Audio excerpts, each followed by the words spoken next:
إن الحمد لله نستعينه ونستغفره ونؤمن به ونتوكل عليه ونعوذ به من شرور أنفسنا ومن سيئات أعمالنا من يهديه الله فلا مضل له ومن يضلل فلا هادي له أشهد أن لا إله إلا الله وحده لا شريك له وأشهد أن سيدنا ومولانا وحبيبنا محمدا عبده ورسوله اللهم صل وسلم وبارك عليه وعلى آله وأصحابه والتابعين لهم بإحسان إلى يوم الدين أما بعد فقد قال في كتابه الكريم إن الذين قالوا ربنا الله ثم استقاموا تتنزل عليهم الملائكة ألا تخافوا ولا تحزنوا وأبشروا بالجنة التي كنتم توعدون نحن أولياؤكم في الحياة الدنيا وفي الآخرة ولكم فيها ما تشتهي أنفسكم ولكم فيها ما تدعون نزلا من غفور رحيم ومن أحسن قولا ممن دعا إلى الله وعمل صالحا وقال إنني من المسلمين. Hadirin dimuliakan Allah Subhanahu wa taala. Perkara yang paling penting dalam kehidupan manusia di dunia dan akhirat adalah iman. Meluruskan iman, menguatkan iman.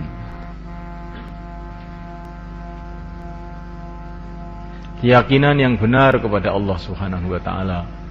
Keyakinan yang benar kepada Rasulullah sallallahu alaihi wasallam. Keyakinan yang benar kepada agama Allah. Keyakinan yang benar kepada kitabullah. Keyakinan yang benar kepada para malaikat Allah. Keyakinan yang benar kepada negeri akhirat. Keyakinan yang benar kepada takdir Allah Subhanahu wa taala. Bila di dalam hati kita ini ada iman yang sahih, iman yang benar, baru kita ini ada nilai di sisi Allah Subhanahu wa taala. Ada harga di sisi Allah Subhanahu wa taala. Tapi bila seseorang ini tidak ada iman yang sahih dalam hatinya, walaupun dia ini orang kaya, walaupun dia ini orang yang tampan, walaupun dia ini seorang raja, maka sama sekali tidak ada nilainya, tidak ada harganya di sisi Allah Subhanahu wa taala. Dia ini hanya merupakan sampah-sampah saja yang akan dilempar ke dalam api neraka, tidak ada harganya. Tapi bila seseorang ini ada iman yang sahih dalam hatinya, inilah orang yang mulia yang sebenar-benarnya. Raja yang sebenar-benarnya adalah orang yang di dalam hatinya ada iman yang sahih. Kalau orang itu ada iman yang sahih, maka sebentar lagi, mungkin nanti malam, mungkin besok pagi, atau setelah itu dia akan dikirim ke surga Allah SWT, menjadi raja-raja di surga Allah SWT. Orang yang kaya yang sebenar-benarnya adalah orang yang ada iman yang sahih di dalam hatinya. Orang yang ada iman yang sahih, sebentar lagi, mungkin besok, mungkin lusa, atau setelah itu akan dikirim ke surga Allah menjadi orang yang kaya yang tidak ada batas kekayaannya.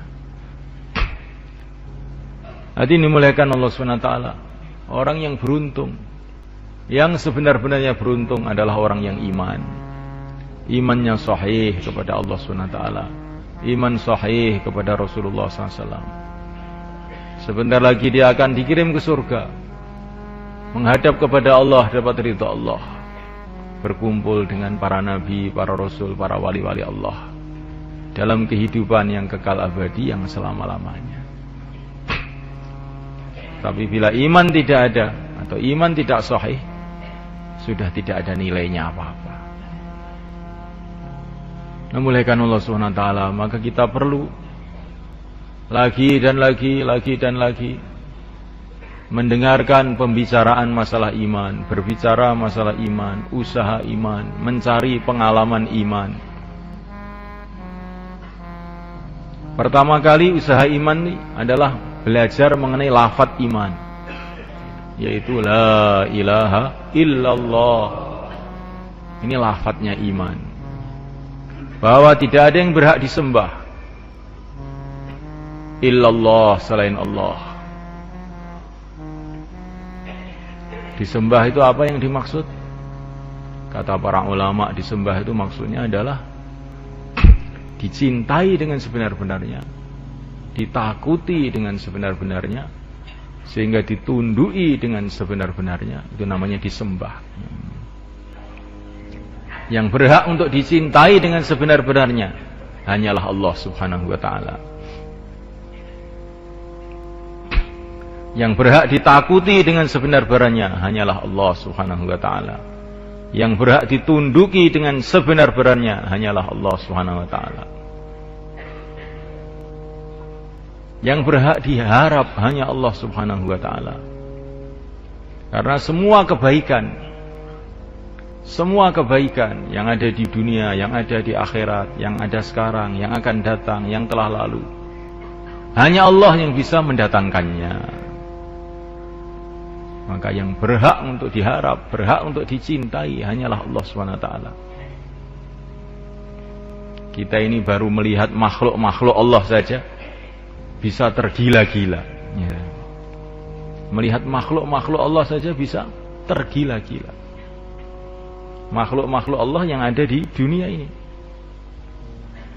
kita bisa tergila-gila, termenung-menung, ngelamun siang dan malam, gara-gara melihat makhluk-makhluk yang ada di dunia ini.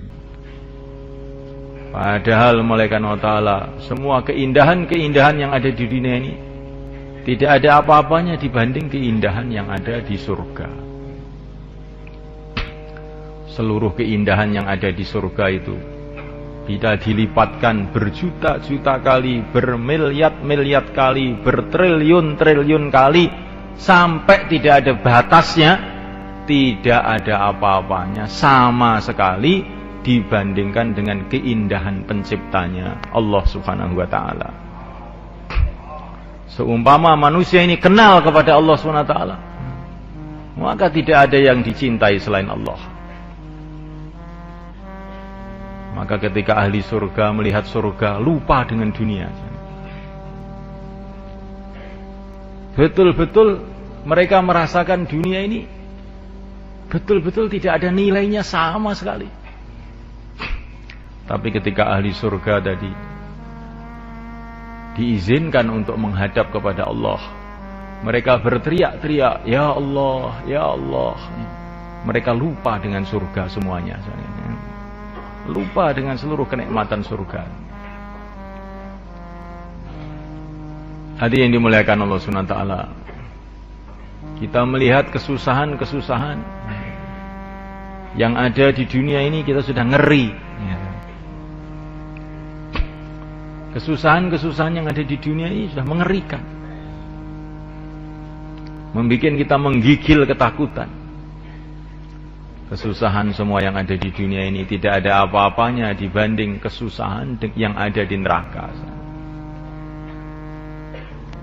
Dan bila kesusahan yang ada di neraka itu dilipat gandakan jutaan kali, triliun-triliun kali, sampai tidak ada batasnya, tidak ada apa-apanya dibanding kesusahan yang dalam khazanah Allah Subhanahu wa ta'ala. Maka semestinya manusia ini mendengar lafaz Allah saja menggigil, karena dahsyatnya keagungan Allah Subhanahu wa ta'ala. Keagungan Allah Subhanahu wa ta'ala yang tidak ada batasnya. Memuliakan Allah Subhanahu wa ta'ala, seumpama kekayaan yang ada di dunia ini dikumpulkan menjadi satu, kekayaan yang ada di surga, yang ada di akhirat, semua dikumpulkan menjadi satu. Ini tidak ada apa-apanya. Ini baru satu tetes dari kekayaan yang tersimpan di dalam khazanah Allah, di dalam gudang Allah Subhanahu wa ta'ala. Maka semestinya manusia ini berharap kepada kekayaan Allah Subhanahu wa ta'ala melebihi harapannya kepada apa saja. Kalau saya taat kepada Allah, beres. Allah itu maha kaya. Kalau saya dicintai oleh Allah SWT, beres. Allah itu maha kaya. Nah, mulaikan Allah SWT, kalau orang itu dicintai oleh seorang raja, maka dia akan merasa dalam hatinya, beres saya sudah. Bagaimana pula kalau orang itu dicintai oleh pencipta seluruh raja, pencipta seluruh raja. Kalau orang itu disayang oleh orang kaya, ayah saya ini orang kaya kok, nggak usah mikir saya itu, sawahnya 30 hektar kok. Ayah saya orang kaya, nggak mikir, dan ayah saya ini sayang sama saya. Bagaimana kalau orang itu disayang oleh Allah yang menciptakan seluruh orang yang kaya di alam semesta ini? Semestinya dia ini akan menjadi tenang, tentram, bahagia, tidak khawatir apa-apa. Tidak khawatir apa-apa. Memulaikan Allah Subhanahu wa ta'ala. Maka bila orang itu mengenal keagungan Allah, kehebatan Allah, kekuasaan Allah, Masya Allahu kan wa ma lam yasha' lam yakun. Apa yang dikehendaki oleh Allah pasti terjadi. Yang tidak dikehendaki oleh Allah tidak mungkin terjadi. Kalau orang itu kenal kepada keagungan Allah, maka tertanam dalam hatinya tidak ada yang diharap selain Allah, tidak ada yang disembah selain Allah, tidak ada yang ditakuti selain Allah, tidak ada yang diminta selain Allah. Mencintai Allah, mengagungkan Allah, takut kepada Allah, merasa dekat dengan Allah Subhanahu wa ta'ala. Namanya belajar lafaz iman. Setelah belajar lafaz iman ini semula kan, perlu kita ini belajar pengalaman iman, pengalaman hubungan dengan Allah. Bagaimana caranya semuanya? Di saat-saat keadaan itu mengajak kita untuk terkesan dengan makhluk, kok kita ini tetap tidak terkesan dengan makhluk, hanya tawajuh kepada Allah, zahir batin, saat itu nanti kita dapat pengalaman iman. Jadi cari pengalaman iman tuh begini caranya. Di saat suasana-suasana semua itu mengajak kita untuk tawajuh kepada makhluk, berharap kepada makhluk, takut kepada makhluk, terkesan dengan keadaan, kok kita ini tawajuh terus kepada Allah, nanti pasti kita akan dapat pengalaman iman. Ini ceritanya dalam Al-Quran banyak. Ketika seorang ahlul iman dari keluarga Fir'aun, rajulun mu'minun min ali Fir'aun, dalam surat Ghafir, ketika satu orang ahlul iman dari keluarga Fir'aun menghadapi ancaman-ancaman Fir'aun, tetapi dalam suasana seperti itu dia dakwah pada Fir'aun, cerita keagungan Allah kepada Fir'aun, dan dia menyerahkan dirinya kepada Allah. Wa ufawwidu amri ilallah, innallaha basirum bil ibad. Aku serahkan diriku kepada Allah. Allah maha tahu terhadap hamba-hambanya. wa ufawwidu amri ilallah. Innallaha basirum bil ibad. Aku serahkan diriku kepada Allah. Allah Maha tahu terhadap hamba-hambanya. Fabaqahullahu sayyiati ma makaru. Ketika orang iman dari keluarga Fir'aun tadi, dalam suasana semua itu mengajak takut kepada makhluk. Tapi dia ini tidak takut. Wa ufawwidu amri ilallah. Aku serahkan diriku kepada Allah. Akhirnya dijaga oleh Allah, ya. Sehingga Fir'aun dengan pasukannya, ya, tidak bisa berbuat apa-apa di depan orang ini. Ini ceritanya banyak.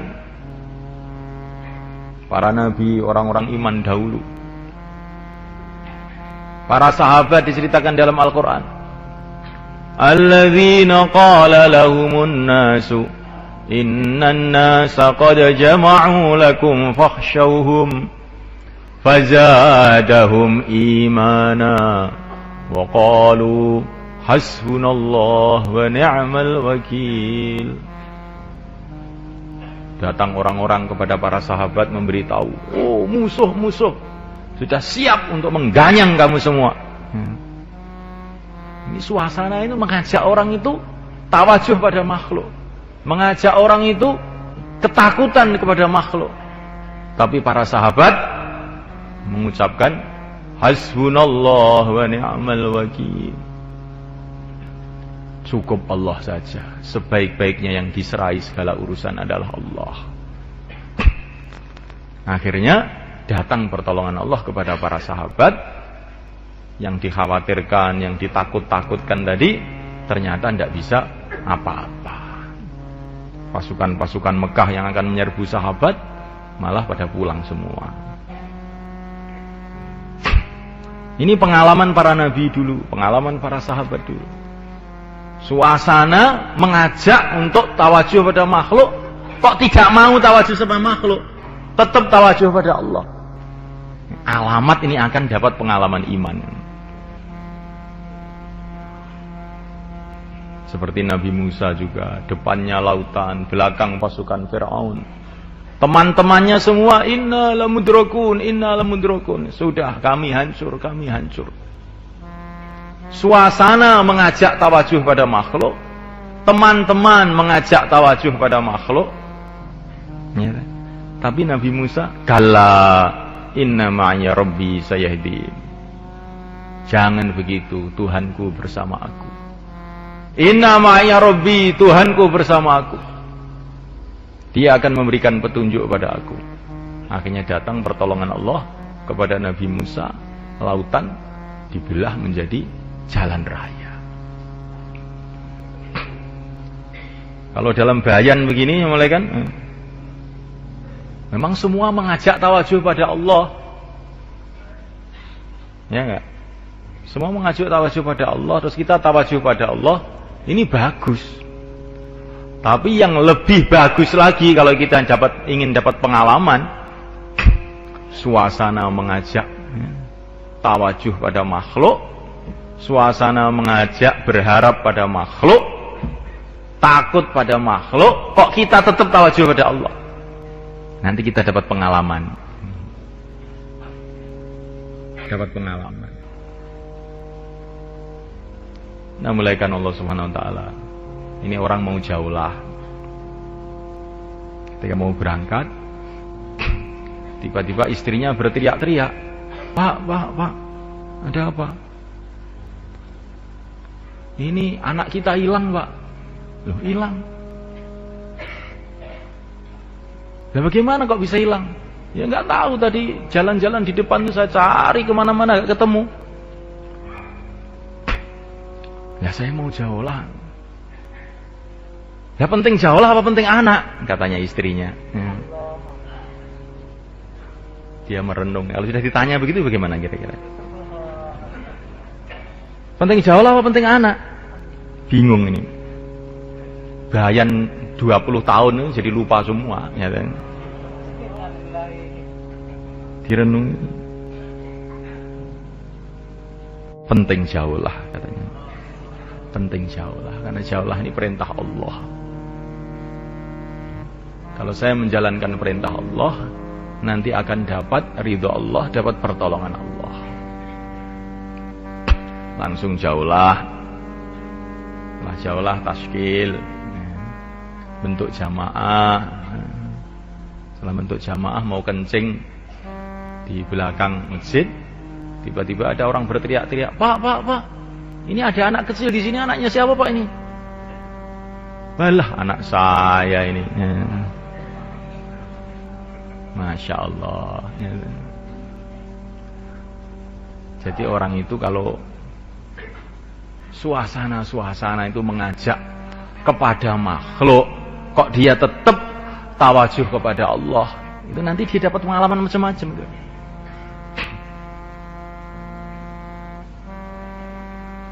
Kalau kita melihat Al-Quran, ceritanya serupa semua begitu.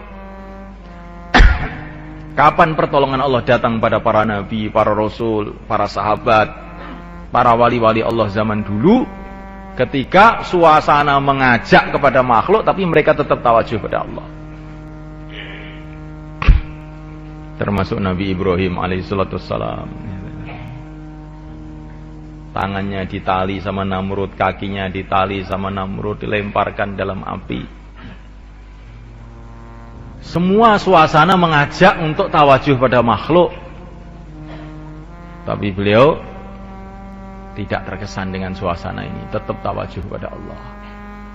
Hasbunallah, cukup Allah. Bahkan para malaikat pun datang mau menolong. Semestinya ini Nabi Ibrahim tawajuh pada para malaikat.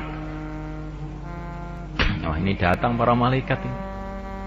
Apa ini Namrud dibanding para malaikat? Kebak sekali, habis Namrudnya. Tetapi anehnya itu Nabi Ibrahim juga tidak terkesan dengan para malaikat ini. Hasbunallah, cukup Allah. Akhirnya datang pertolongan Allah SWT.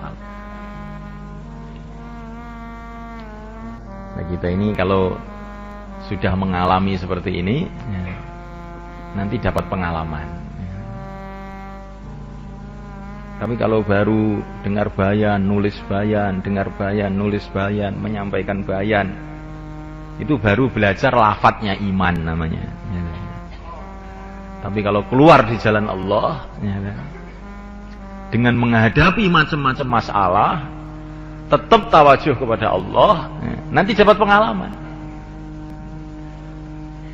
Setiap orang pengalamannya nanti macam-macam, berbeda-beda. Pakai syarat itu saja, satu aja syaratnya. Pokoknya kalau ada ajaan kepada makhluk, hati tawajuh pada Allah.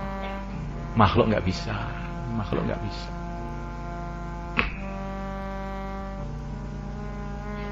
Nah, mulaikan Allah Subhanahu wa taala. Nabi Yusuf alaihissalam digoda sama Zulaikha, wanita yang tercantik pada zaman itu. Pintu-pintu dikunci. Wa qalat haytalat. Mari ke sini, mari ke sini. Tapi Nabi Yusuf tawajuh pada Allah. Ma'adallah, innahu rabbi ahsana mathwaya. Ma'adallah, aku berlindung kepada Allah. Langsung beliau lari. Tiba-tiba pintu-pintu yang terkunci tadi pada terbuka sendiri sebenarnya. Jadi orang itu kalau tawajuh pada Allah, terus walaupun suasana sudah mau kejungkir itu ya, ada aja jalan keluarnya. Ada aja jalan keluarnya. Tapi kemudian Zulaikha bikin masalah, bikin fitnah-fitnah, laporan kepada suaminya, ini Yusuf ini dia menggoda saya, macam-macam. Akhirnya apa yang terjadi semalekan? Nabi Yusuf orang tawajuh pada Allah. Tiba-tiba itu ada bayi di rumah itu ngomong. Yang biasanya nggak pernah ngomong, lo ngomong.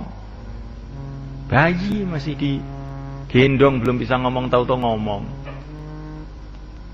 Itu Yusuf itu Kalau bajunya sobek dari depan, berarti Zulaikha benar. Kalau sobek dari belakang, Zulaikha salah, yang benar Yusuf. Ternyata sobeknya bajunya Nabi Yusuf itu dari belakang. Akhirnya suaminya Zulaikha ini paham, oh istri saya yang keliru. Istri saya yang keliru. Jadi orang itu kalau dituduh macam-macam itu nggak usah mengelak, tawajuh aja sama Allah, ma'adallah, tawajuh pada Allah. Nanti ada yang membela sendiri. Sampai bayi pun bisa membela nanti. Ini orang dakwah begini, bikin masalah, bikin kerusakan, bikin astagfirullahaladzim. Tawajuh pada Allah saja. Nanti kan orang lain yang Allah gerakkan untuk membela. Nanti bisa bayi-bayi ngomong nanti. Lu salahnya orang di masjid itu apa toh Pak? Kok dimarah-marah itu salahnya itu apa? Lah iya, ya gak salah apa-apa loh. Akhirnya ya. Oh, orang di masjid kok dimarah-marah itu lo salah apa? Dia nggak minta uang, nggak minta apa ya, bekal sendiri-sendiri. Ya iya, salah apa ya? Saya sendiri nggak tahu salahnya. Jadi Subhanahu wa ta'ala, kalau suasana kita ini mengajak untuk tawajuh pada makhluk, tawajuh pada Allah, nanti kita ini dapat pengalaman-pengalaman.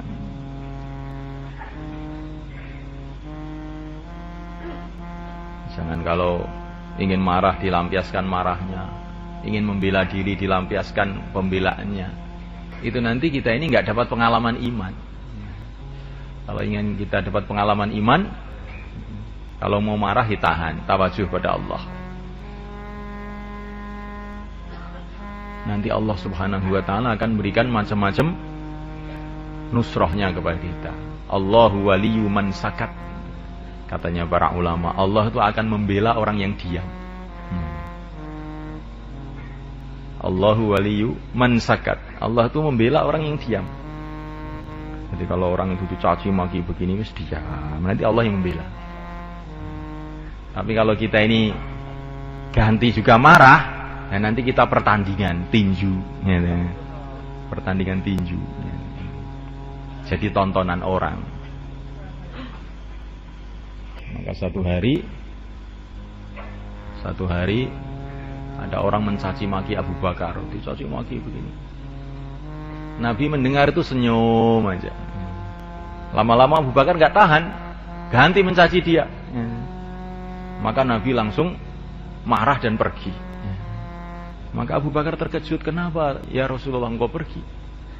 Ketika kamu tadi dicaci maki diam saja, saya lihat para malaikat pada datang membela kamu. Tapi ketika kamu ganti marah, saya lihat malaikat-malaikat pada pergi, syaitan datang. Ya, saya nggak mau duduk di tempat yang ada syaitannya ini. Nah kalau malaikat datang, alamat hidayah akan datang. Karena malaikat ini makhluk-makhluk suci. Nah kalau syaitan datang, siapa yang akan datang? Yang akan datang adalah dhalalah, kesesatan. Makanya wongis dielek-elek, meneng wae. Kamu kok diam saja, Mang? Ini belajar diam kok, Pak. Ya. Saya itu ngengkel itu sudah lama, berpuluh-puluh tahun saya sudah biasa ngengkel. Saya ingin belajar diam sekarang ini. Ya. Allahu waliyyu man sakat. Allah akan membela orang yang diam. Jadi semuliakan Allah Subhanahu wa ta'ala, ini namanya belajar pengalaman iman. Nah orang itu kalau sudah dapat pengalaman mantep. Mantep. Tapi kalau belum dapat pengalaman, walaupun sudah pandai bayan, pandai mudzakarah, ya, tapi kalau belum pernah dapat pengalaman, nah ini nanti imannya itu masih meyar-meyor. Ya, nah. Maka para sahabat ini begitu belajar iman, lafadznya iman, la ilaha illallah, kemudian oleh Nabi diterjunkan dalam perjuangan, sehingga mereka dapat pengalaman macam-macam. Diterjunkan dalam perjuangan, akhirnya mereka menghadapi masalah sini, masalah sana. Oleh Nabi dikasih arahan, tawajuh pada Allah. Ya ayyuhalladzina amanu aminu, hai orang yang beriman, tawajuh pada Allah. Jangan terkesan dengan makhluk, tawajuh hati pada Allah. Akhirnya semulaikan para sahabat dapat macam-macam pengalaman sehingga imannya mantap. Bukan cerita pengalaman orang lain, pengalaman masing-masing dia sendiri. Berbeda dengan Bani Israel. Bani Israel itu melihat pengalaman orang lain. Melihat pengalamannya Nabi Musa, melihat pengalamannya Nabi Harun. Tapi mereka sendiri ini karena tidak mau berjuang, nggak dapat pengalaman. Sehingga ketika ditinggal Nabi Musa 40 hari saja, sudah pada menyembah berhala. Ya kan? Pada menyembah berhala. Ditinggal 40 hari aja sudah pada menyembah berhala. Karena mereka ini nggak punya pengalaman masing-masing, itu nggak punya, karena nggak mau berkorban. Sehingga ketika dinasihati Nabi Harun, kamu jangan nyembah berhala, maka mereka mengatakan, kami akan terus menyembah berhala, kecuali kalau nanti Musa sudah datang. Kalau Nabi Musa sudah datang, ya saya salat lagi. Kalau Nabi Musa belum datang, ya saya tetap menyembah berhala. Karena yang mereka lihat itu mukjizat-mukjizat Nabi Musa, kehebatan-kehebatan Nabi Musa. Mereka sendiri ini karena tidak ada pengorbanan, tidak punya pengalaman iman sendiri. Ya seperti kadang-kadang kita sekarang ini, umpama Rasulullah masih ada gitu, apa 4 bulan siap mati sekarang juga saya. Tapi Rasulullah sudah nggak ada, Abu Bakar sudah tidak ada. Ya apa boleh buat ya. Karena apa ini? Kita ini baru dengar cerita pengalaman orang lain, kita sendiri belum punya pengalaman. Akhirnya nunggu-nunggu orang lain. Kalau Sunan Ampel datang itu ya saya dakwah ya. Sunan Ampel sudah mati, saya tidur saja ya. Karena kita ini pengalamannya itu pengalaman mendengar ceritanya Sunan Ampel, tapi kita sendiri nggak punya cerita, nggak pernah berjuang. Bagaimana ada cerita? Para wali-wali dulu, para sahabat-sahabat dulu punya cerita itu ketika mereka itu berjuang habis-habisan, tawajuh kepada Allah SWT, akhirnya dapat pengalaman-pengalaman. Nah, kalau kita ini berjuang juga seperti mereka, maka kita ini nanti akan dapat pengalaman-pengalaman juga seperti mereka, sehingga iman kita meningkat. Insyaallah malaikat. Terus istiqomah. Teman ada, teman nggak ada. Orang menerima, orang tidak menerima. Keadaan sehat, keadaan sakit. Keadaan berat, keadaan ringan, terus jalan dengan istiqomah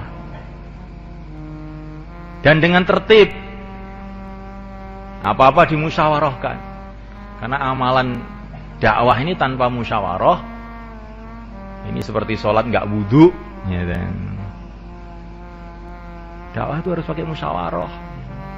Apa-apa dimusyawarahkan, jangan pakai pikiran sendiri. Nah, mulaikan Allah SWT. Maka ini penting kita sadari. Amal itu kalau amal istimai, amal bareng-bareng, itu harus musyawarah. Wa amruhum syura bainahum. Terus istiqomah dengan musyawarah, terus istiqomah. Nanti lama-lama dapat pengalaman sehingga iman kita naik. Nah, tandanya iman naik itu bagaimana? Tandanya itu mulai seneng dengan sholat. Bukan sholat, seneng dengan sholat. Punya keyakinan di dalam hati, dengan sholat saya selesai masalah. Nanti kalau saya sholat selesai masalah. Ini tandanya iman. Benar. Karena sholat ini menghadap kepada Allah, pencipta alam semesta, penguasa dunia akhirat. Saya ada masalah dengan ayah saya, Pak. Ayah kamu itu yang memegang hatinya Allah. Kamu sholat. Mertua juga begitu, Pak.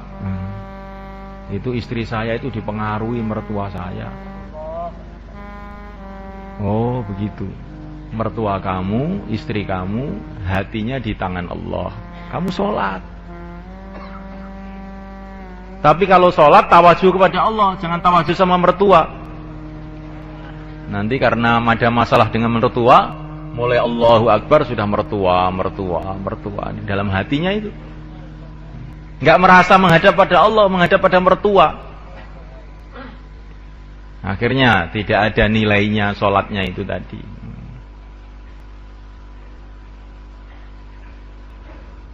Tawajuh pada Allah dan sholat. Ya Allah, hati istri saya di tangan Engkau, ya Allah.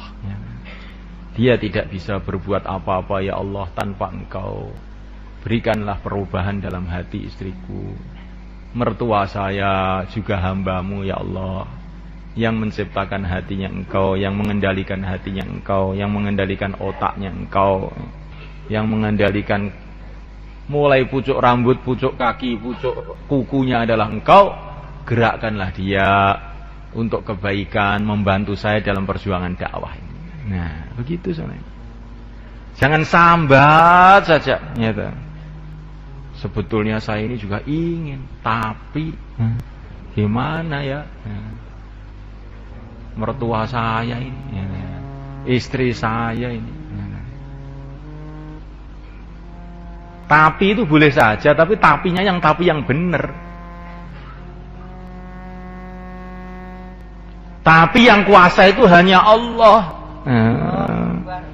Tapi yang bisa menolong saya itu hanya Allah. Pokoknya bagaimanapun juga ya saya nangis pada Allah. Itu tapi yang benar. Jangan tapi yang tidak benar.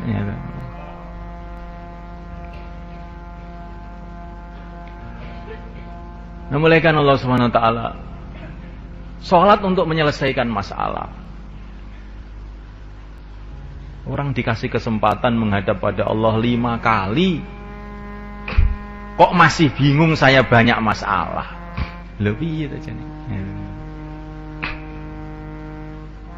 Hamilu hawaijakum alal maktubat. Dalam satu riwayat hadis.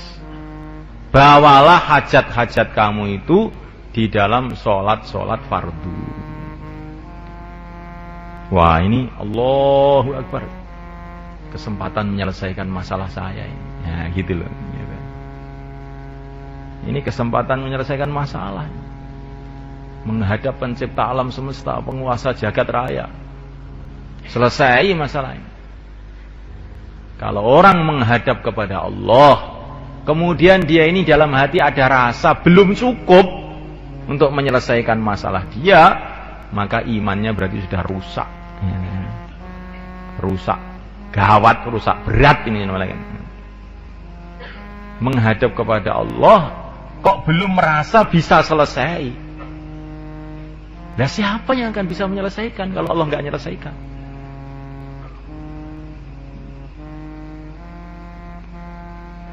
Nah, muliakan Allah Subhanahu wa taala.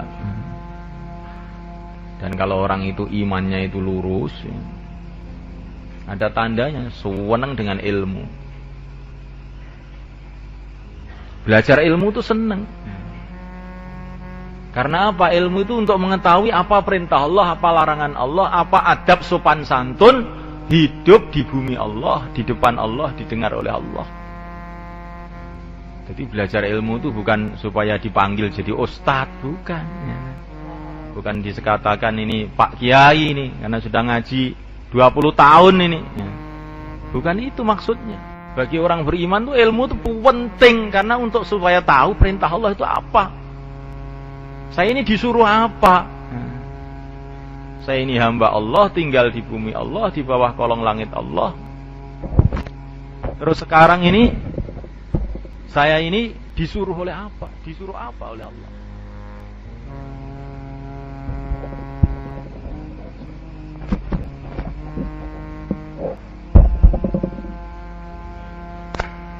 Ini pentingnya ilmu itu di situ tuh semua kan. Jadi ilmu ini bukan untuk anak-anak kecil, bukan untuk santri saja. Ya. Untuk seluruh orang beriman ilmu itu penting. Ilmu itu penting. Baik ilmu masail maupun ilmu fadhail ya penting. Sekemampuannya kita harus ada semangat untuk mencari ilmu.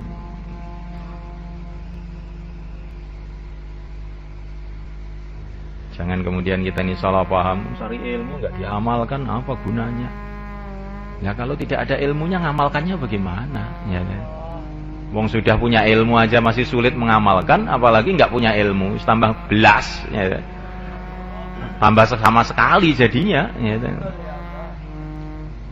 Jadi kita ini jangan menjadi orang yang anti ilmu, wah ini keliru malah kan? Ya kan? Ya ngene iki aku. Karena mencari ilmu itu Masya Allah, ilmu agama itu semulaikannya. Baru mencari saja sudah dapat pahala. Tidak paham pun dapat pahala. Kan aneh ilmu agama itu.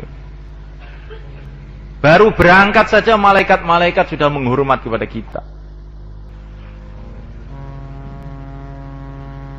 Nah, malaikat Allah SWT. Maka taklim di rumah, taklim di masjid dikuatkan malaikat. Saya sudah hafal tuh fadilah amal, sudah hafal. Sehingga setiap taklim tidur. Ini bukan masalah hafal. Masalahnya itu kalau kamu berangkat itu loh, malaikat itu hormat kepada kamu. Padahal malaikat ini makhluk-makhluk suci yang sudah ibadah jutaan tahun, miliaran tahun itu loh sayang dengan kamu. Masya Allah, bagaimana ini? Kok kamu bisa tidur seperti itu? Ya. Masya Allah. Ya. Nah, mulaikan Allah Ta'ala.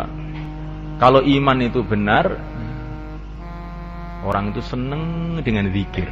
Mulutnya nggak bisa berhenti dari zikir. Subhanallah, Subhanallah. Ya. Seperti ceritanya Nabi Idris. Sampai beliau ini punya kerjaan itu menjarum pakaian. Menjarum pakaian. Sambil menjarum itu Subhanallah, Alhamdulillah, wala ilaha illallah, Allahu Akbar. Tahu-tahu iblis datang iri. Ini orang jarum pakaian dikir terus. Iblis ini mengangkel ini iblis ini. Tahu-tahu iblis datang. Tuanya macam-macam. Langsung oleh Nabi Idris jarumnya itu dicocokkan ke matanya iblis itu. Sehingga akhirnya matanya itu buta satu. Ya, begitu semuanya kan. Jadi orang itu kalau imannya benar tuh zikir tuh seneng begitu. Itu tandanya iman tuh benar. Nah kalau zikir ini terus dikerjakan kan, timbul sifat namanya mahabbatullah, cinta kepada Allah. Nah kalau sudah timbul cinta kepada Allah, amal agama itu jadi seneng. Sholat jadi seneng, dakwah jadi seneng. Itu tandanya zikirnya benar. Menjalankan perintah Allah itu dengan senyum, dengan gembira, karena cinta. Orang ini kalau sudah cinta, mengamalkan perintah kekasihnya itu dengan gembira. Korban itu dengan seneng. Seperti orang tua, seperti seorang suami cinta sama istrinya. Maka dia bertungkus lumus kerja 40 tahun. Bisa membangun rumah, gembira. Alhamdulillah. Saya sudah bisa membikinkan rumah untuk istri saya. Loh. Kan aneh kan? Ya kan? Jadi korban itu gembira, itu orang itu kalau cinta itu seperti itu. Korban itu gembira. Saya sudah bisa membelikan sepeda motor untuk anak saya. Loh. Padahal yang naik itu anaknya, tapi yang gembira itu malah ayahnya. Kan aneh itu. Ya, itu. Ini kalau orang sudah sayang sama anak seperti itu. Lah kalau orang sudah cinta sama Allah, Masya Allah, amal agama itu nikmat. Sampai enggak teringat pahalanya. Amal itu sendiri sudah dianggap satu kebahagiaan. Seperti Sayyidina Abu Bakar. Korban semua. Habis laporan sama Nabi, ya Rasulullah, yang bisa saya korbankan hanya ini, sudah habis. Nanti kalau ada lagi mau saya korbankan lagi. Nah, ini orang itu kalau cinta itu korban itu seneng. Alhamdulillah bisa korban. Tapi kalau belum ada mahabbatullah, kecintaan ini amal juga, tapi dengan melerut, ya, dengan cemberut, dengan berat. Ya, dulu para sahabat ini cintanya ini sudah luar biasa. Cintanya kepada Allah, cintanya kepada Rasul. Sehingga amal itu dengan gembira.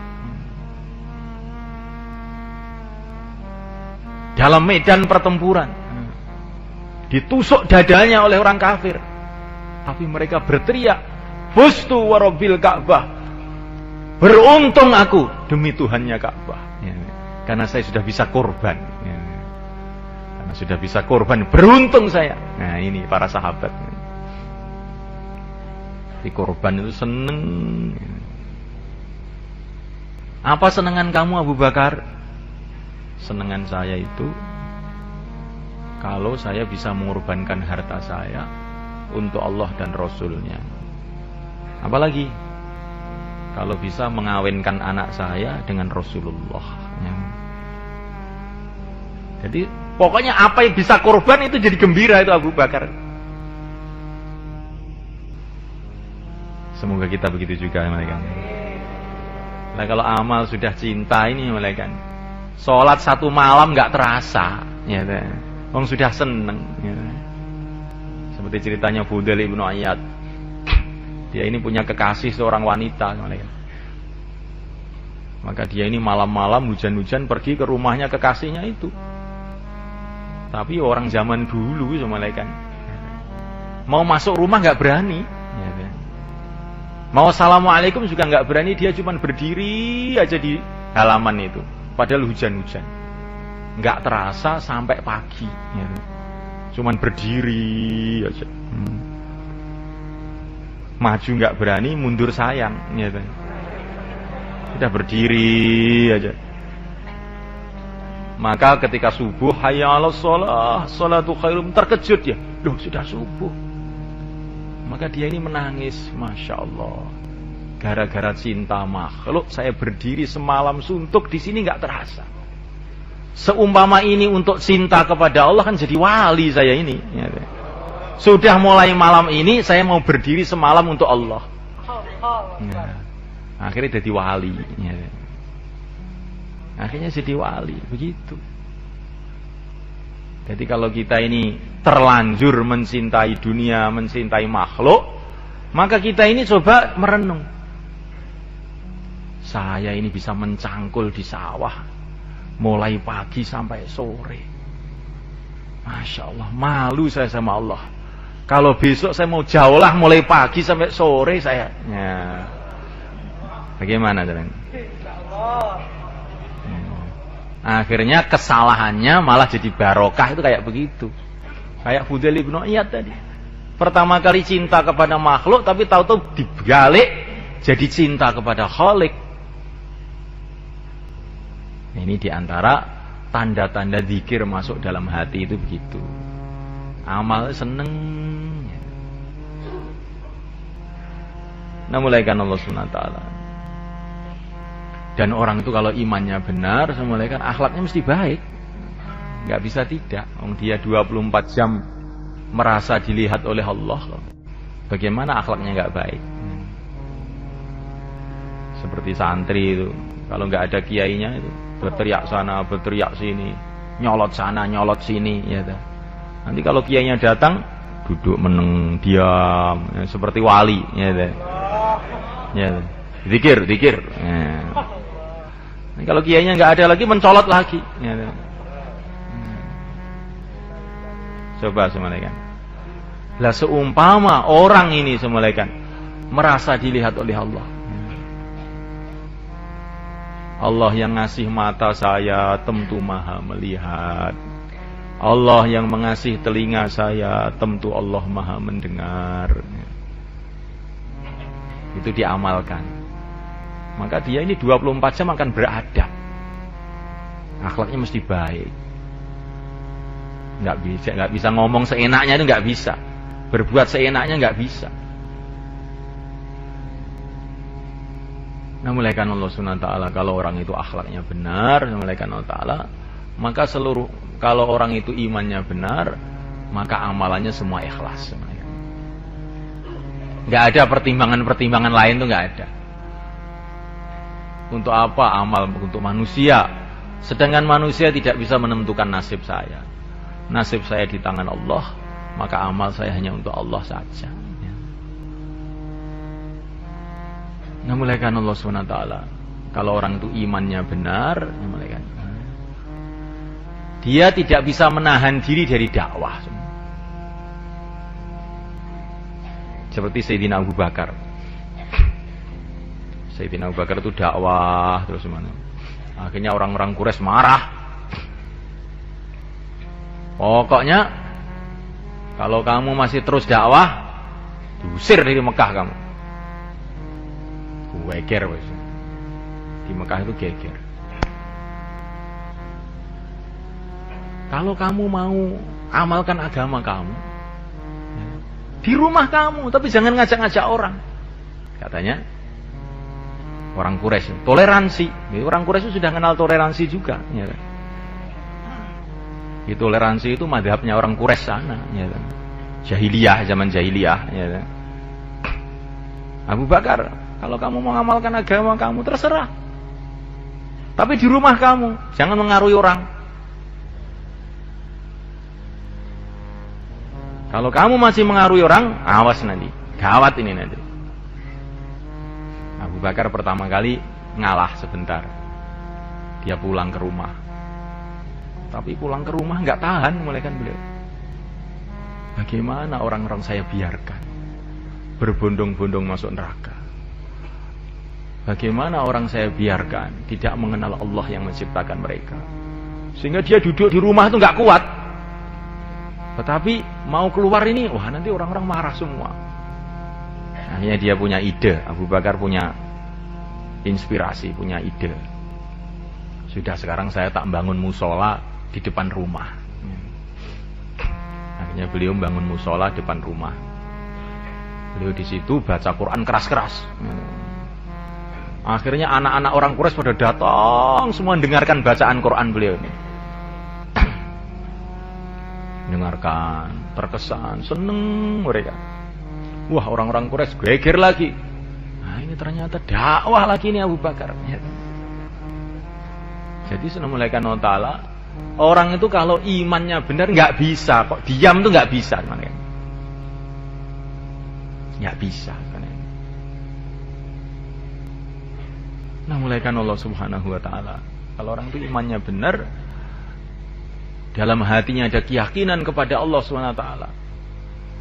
Allah melihat, Allah mendengar, kemudian melihat orang-orang tidak kenal kepada Allah, maka dia mesti tidak akan bisa membiarkan mereka. Mesti akan datang menasihati mereka. Nah, mulaikan Allah Subhanahu Wa Ta'ala. Kalau kita ini melihat ada orang mau berjalan, mau masuk jurang atau mau masuk sumur, kalau kita ini memang orang waras, nggak akan bisa membiarkan begitu. Mesti kita berteriak-teriak, Pak, sumur itu depan itu. Ya nggak mereka?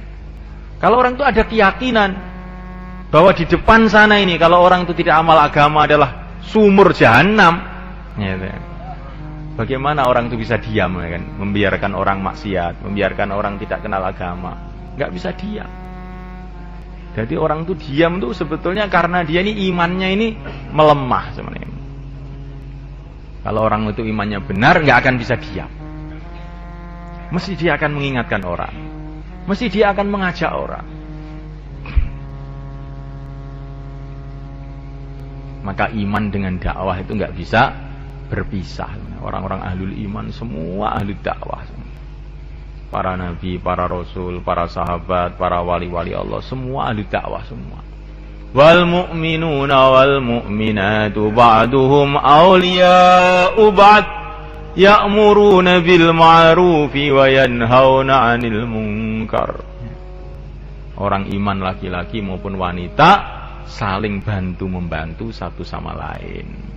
Bentuknya bagaimana bantu membantunya itu? Di antara bentuknya adalah ya'muruna bil ma'rufi wa yanhauna 'anil munkar, mengajak pada kebaikan, melarang kepada dari kemungkaran. Nah, mulai kan Allah Ta'ala, dakwah ini penting. Kemarin Maulana Mustaqim Hafizahullah beliau mengatakan wujudnya agama itu adalah dengan dakwah. Untuk menjaga agama begitu juga harus dengan dakwah. Wujudnya pertanian dengan kerja namanya kerja pertanian. Begitu juga untuk menjaga pertanian bagaimana? Ya kerjanya, ya pertanian itu sendiri juga. Untuk mewujudkan perdagangan, maka perlu ada kerja namanya kerja perdagangan. Nah, untuk supaya menjaga perdagangan itu sendiri bagaimana? Ya harus ada kerja namanya perdagangan itu diteruskan. Jadi kalau semulaikan kita ini bertani, sudah wujud kerja pertanian.